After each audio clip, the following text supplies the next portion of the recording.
Nakita niyo na po ba ang sarswela ng mga payasong multo na flood control sa Pilipinas na mga kawatan? So, sino po si Bing Ramos? At ano ang koneksyon niya kay Mina Jose na may-ari ng WJ Construction, at ang text message na ipinakita ni Bryce Hernandez na kuno itong si Bing Ramos ay nanghihingi ng 30% na kickbacks sa mga flood control na yan, na siya ay staff ni Senator Jinggoy Estrada. At ito ay napabulaan ang kasinungalingan na to ni Mina Jose at saka ni Bryce Hernandez, na lumabas na itong si Mina Jose ay ang babaeng sinasabi na pumunta sa Senado na may daladalang mga dokumento at pumunta kay Senator Erwin Tulfo, at ito ay pumunta din sa isang Bing Ramos na staff ng Senate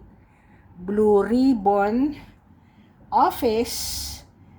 Oversight Office Management or BROOM. So, tingnan po natin kung sino ang babaeng ito na ini-implicate na tagakuha ng pera sa mga flood control ni Bryce Hernandez. Si Bing Ramos po, ang tunay na pangalan niya ay Divina Gracia V. Ramos, na staff po siya ng Senate Blue Ribbon Oversight Office Management or BROOM. Siya po ay ini-implicate in corruption allegations related to the flood control ghost projects kickbacks linked to Bryce Hernandez, a district engineer na tinanggal po sa DPWH.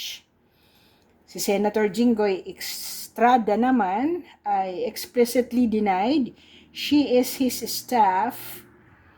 at there is no record of her employment with the Estrada office since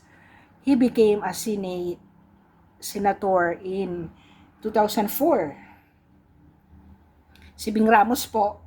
is implicated for her supposed interaction with Bryce Hernandez, and si Mina Jose of WJ Construction with ghost flood control scam reportedly to allegations of kickbacks. Naalala mo,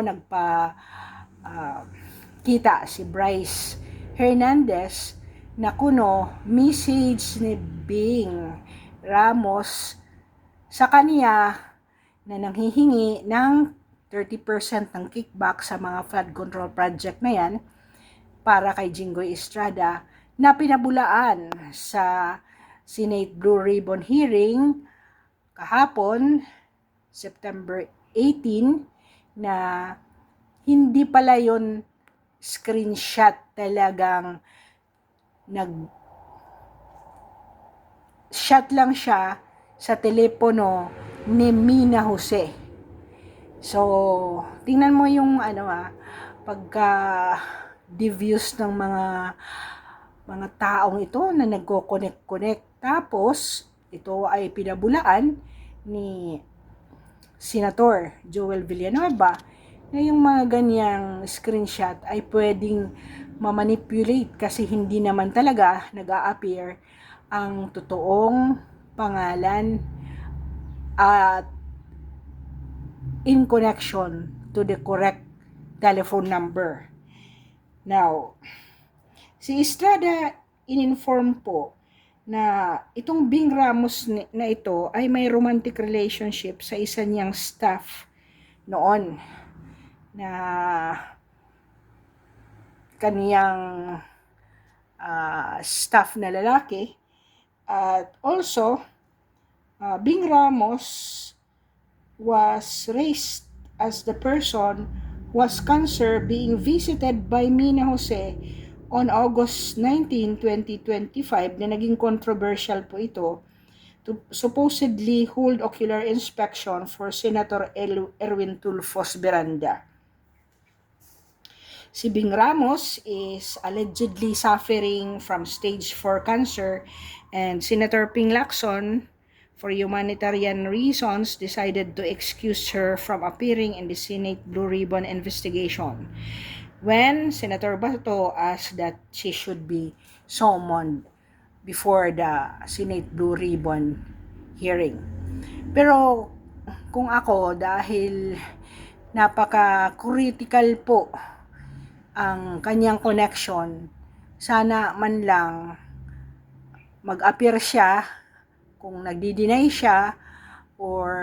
sa affidavit man lang magsabi siya na ano ba ang totoong text message na yon, at kung siya talaga ang nag-message na yon kay Mina Jose tungkol sa panghihingi ng pera na kickback na yon or not. So, as we have seen, ang sabi ni Senator Marcoleta, ang original na objective ng Senate Blue Ribbon Committee is hindi lang sapsap or maliliit na isda, kundi to find out yung malalaking isda behind this sleazy and scandalous scam na mula sa sistema ng bidding, ng insertions ng budget to the implementation, ay grabe po ang collusion or pagkukuntsabahan ng nasa mga gobyerno at ibang sangay ng gobyerno na mga staff na may strength to really do this sinful at napaka glaring, kung ano pang may superfluity na expression na pwede nating masabi sa mga kabalbalan ng mga to, na itong mga to ay hindi mangyayari kung hindi may isang Senator Marcoleta who really opened the Pandora's box at makita ang mga itong korupsyon na hindi mo in your mind ma-understand kung paano nangyari, na ikaw, karpintero ka, mason ka, buong araw kang nakabilad sa elements ng ating pagpapawis ng 350 a day na sweldo, makakapag kawat ang mga taong ito ng hindi ko naaano ako, naluluha ako at nakakalula yung kasuklam na mga pangyayaring pangangawat na to under our nose. Kaya uulitin ko po sa pag re-raise ng ating grievances against these people, sana po ay maging mahinahon tayo sa pagjo-join ng mga pag-aaklas at yung mga lefties na hindi naman talaga create ng solutions at merong piniling hindi nga mga taong involved sa mga flood control na yan ang inilagay na placards. Huwag po kayong sumama sa mga grupo na to ng mga bayaran. Thank you for subscribing, commenting, and liking.